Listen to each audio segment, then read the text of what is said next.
नमस्कार दोस्तों, मैं आरडी यादव जॉब मंत्रा चैनल पर आप सभी का स्वागत करता हूं। आशा करता हूं आप सभी लोग अच्छे होंगे और अपनी तैयारी बेहतरीन तरीके से कर रहे होंगे। दोस्तों, आज बात करने जा रहा हूं, एक बहुत ही इंपॉर्टेंट टॉपिक है। बहुत सारे बच्चे एप्लीकेशन फॉर्म भर चुके हैं इलाहाबाद हाई कोर्ट आरओ का। बहुत सारे बच्चे भी रजिस्ट्रेशन करके छोड़े हुए हैं। बहुत सारे बच्चे भी फॉर्म भरने के लिए सोच रहे हैं, पैसे इकट्ठा करें क्योंकि फीस भी बहुत ज़्यादा है। तो आप सभी लोगों से रिक्वेस्ट है, जो लोग फॉर्म भरने की सोच रहे हैं जल्दी से भर दें। जो लोग रजिस्ट्रेशन करके छोड़े हैं जल्दी से आप फाइनल पेमेंट कर दीजिए, क्योंकि साइट अभी से स्लो चलना शुरू हो गया है। तो आप इस पर विशेष ध्यान दीजिए। अगर फॉर्म भरने का मूड बनाए हैं तो बिल्कुल फॉर्म भर दीजिए और जल्दी कर दीजिए इसको। आज मैं बात करने वाला हूं, बहुत सारे बच्चे फॉर्म भर दिए लेकिन बहुत सारी गलतियां भी हो गई हैं। एक मेजर गलती जो सारे बच्चों से लगभग हो गया है, लगभग 70% बच्चों से हुआ है, फोटो अपलोड करने में। इसमें नाम और फोटो कैप्चरिंग डेट भी मेंशन करना था। बहुत सारे बच्चों में पहले ही बता चुका था, फॉर्म भरने का एक वीडियो भी बनाया था, शॉर्ट वीडियो बनाया था, गलतियां नहीं करना आपको फॉर्म भरने में। लेकिन परेशान मत होइए, घबराइए मत। मैंने अपनी तरफ से एनटीए को मेल वगैरह सब कर दिया हूँ, पेड स्टूडेंट जितने भी थे उनसे करवा दिया हूँ। तो सारी चीज़ें मैं अपनी तरफ से कर दिया हूँ, तो घबराना नहीं, परेशान नहीं होना है।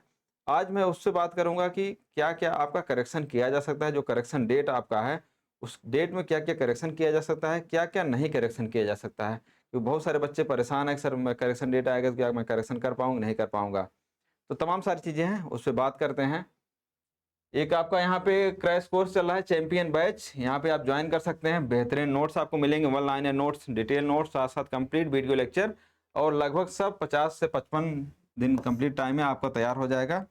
तो आप यहाँ पे एनरोल हो सकते हैं, कंप्लीट तैयारी कर सकते हैं। 50-55 दिन में आपका सिलेबस पूरा हो जाएगा और नोट्स वगैरह मिल जाएगा। वही नोट्स आपका हर जगह काम आने वाला। लोअर पीसीएस हो गया, पीसीएस एग्जाम में बहुत बेहतरीन नोट्स बनाया गया है, तमाम सारी चीज़ें दी गई, ये सब चीज़ें मिलने वाला है।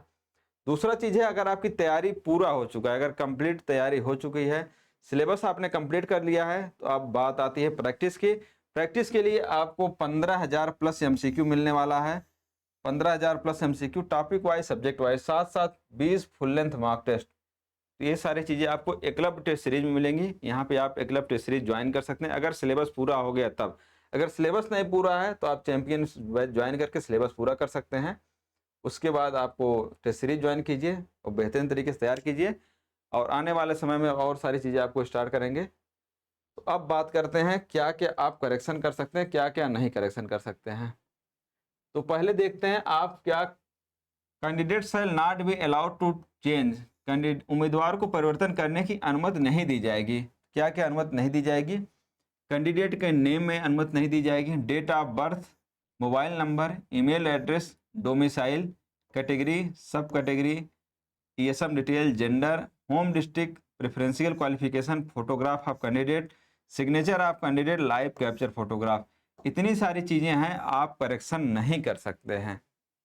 अच्छे से दिख नहीं रहा होगा आपको बोर्ड पे, तो मैं बता देता हूँ फिर से। कैंडिडेट का नाम नहीं चेंज कर सकते, डेट ऑफ बर्थ नहीं चेंज कर सकते, मोबाइल नंबर नहीं चेंज कर सकते, ईमेल एड्रेस नहीं चेंज कर सकते, डोमिसाइल नहीं चेंज कर सकते, कैटेगरी नहीं चेंज कर सकते, जेंडर नहीं चेंज कर सकते, होम डिस्ट्रिक्ट नहीं चेंज कर सकते, प्रेफरेंशियल क्वालिफिकेशन नहीं चेंज कर सकते हैं, फोटोग्राफ ऑफ कैंडिडेट नहीं चेंज कर सकते हैं, सिग्नेचर ऑफ कैंडिडेट नहीं चेंज कर सकते हैं, लाइव कैप्चर फोटोग्राफ चेंज नहीं कर सकते हैं। मतलब कहने का है, जो मेजर चीज़ें हैं वो आप चेंज ही नहीं कर सकते हैं। अब आप देख सकते हैं मेजर मेजर चीज़ें यही है और इसको आप चेंज ही नहीं कर सकते हैं। फिर करेक्शन का कोई बहुत ज़्यादा मतलब नहीं होने वाला है। इसके लिए मैंने अपने जितने भी पेड स्टूडेंट थे उनसे एनटीए को और इलाहाबाद हाई कोर्ट को मेल वगैरह सब करा दिया गया है। तो आप घबराइए मत, आपका फॉर्म रिजेक्ट नहीं होगा। 1200 फीस लिया जा रहा है, अच्छा खासा अमाउंट होता है 1200 रुपये एक स्टूडेंट के लिए। तो मैंने जो अपने मेरे असर से हो सकता था, मैंने सारी चीज़ बात करके मेल करवा दिया है। बहुत सारी चीज़ें पब्लिक नहीं लाना होता है, तो मैं पेड स्टूडेंट मेल करा दिया और सबके लिए अप्लीकेबल हो जाएगा। तो वहाँ से अलाउ हो जाएगा, तो फॉर्म रिजेक्ट नहीं होगा। तमाम सारे मैटर को एक साथ करके मेल करवा दिया हूँ। एक चीज़ ये हो गया आपका करेक्शन का। और करेक्शन क्या क्या कर सकते हैं? फादर नेम या मदर नेम दोनों में से कोई एक करेक्शन कर सकते हैं। अगर फादर नेम में मिस्टेक है तो वहाँ करेक्शन कीजिए, वहाँ करेक्शन कर लेंगे, फिर मदर नेम कुछ करेक्शन नहीं कर सकते हैं। दोनों में से कोई एक करेक्शन कर सकते हैं। यहाँ पे लिखा गया है, candidate shall be allowed to change any of the field, उम्मीदवार को निम्नलिखित में से किसी एक क्षेत्र में परिवर्तन करने की अनुमति होगी, फादर नेम या मदर नेम में। और उम्मीदवारों के सभी क्षेत्रों में परिवर्तन करने की अनुमति होगी। Candidate shall be allowed to change all the field. इसमें क्या क्या है? आइडेंटिटी टाइप आप चेंज कर सकते हैं, आइडेंटिफिकेशन नंबर चेंज कर सकते हैं, आधार कार्ड डिटेल चेंज कर सकते हैं, एड्रेस चेंज कर सकते हैं, एजुकेशनल क्वालिफिकेशन चेंज कर सकते हैं, अल्टरनेट नंबर चेंज कर सकते हैं, अप्लाइड पोस्ट कोई बात ही नहीं है, लेफ्ट थंब इम्प्रेशन चेंज कर सकते हैं। तो आप समझ गए होंगे क्या क्या चेंज कर सकते हैं। आइडेंटिटी टाइप, आधार कार्ड डिटेल, एड्रेस चेंज कर सकते हैं, लेफ्ट थंब इम्प्रेशन चेंज कर सकते हैं और अल्टरनेट नंबर चेंज कर सकते हैं। मतलब जो चेंज करने की अनुमति दी गई है उसमें कुछ खास ऐसा है नहीं। अब अल्टरनेट नंबर चेंज करने कोई मतलब नहीं है। एड्रेस वगैरह तो सबका सेम भरा ही जाता है आधार कार्ड से।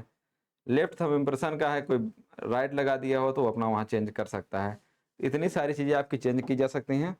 तो आप एक तो घबराइए मत, पेशेंस रखिए, आपका फॉर्म जो है रिजेक्ट नहीं होगा। और दोबारा फॉर्म भरने का तो ऑप्शन भी नहीं दिए कि दोबारा फॉर्म भरेंगे तो आपका इनवैलिड बता देगा कि पहले से फॉर्म भरा जा चुका है। तो अब आपके पास कोई चांस है नहीं दोबारा फॉर्म भरने का। जो गलतियां हो गई, मस्त रहिए, पढ़ाई कीजिए। बाकी सारी चीज़ें मैं अपने स्तर से जितना हो सकता है सब कर दिया हूँ, तो घबराइए मत। अब अपनी तैयारी आप बेहतरीन तरीके से लग जाइए।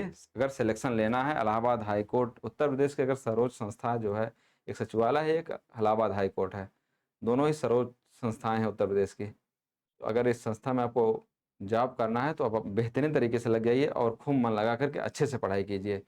तभी आप आरओ यारो बन पाएंगे, क्योंकि कंपटीशन बहुत ज़्यादा, ऐसा नहीं कंपटीशन बहुत कम है। तो आप बेहतरीन तरीके से लग जाइए। और एकलव्य टेस्ट सीरीज ज्वाइन कर सकते हैं। अगर प्रैक्टिस करना है तो एकलव्य टेस्ट सीरीज ज्वाइन कीजिए।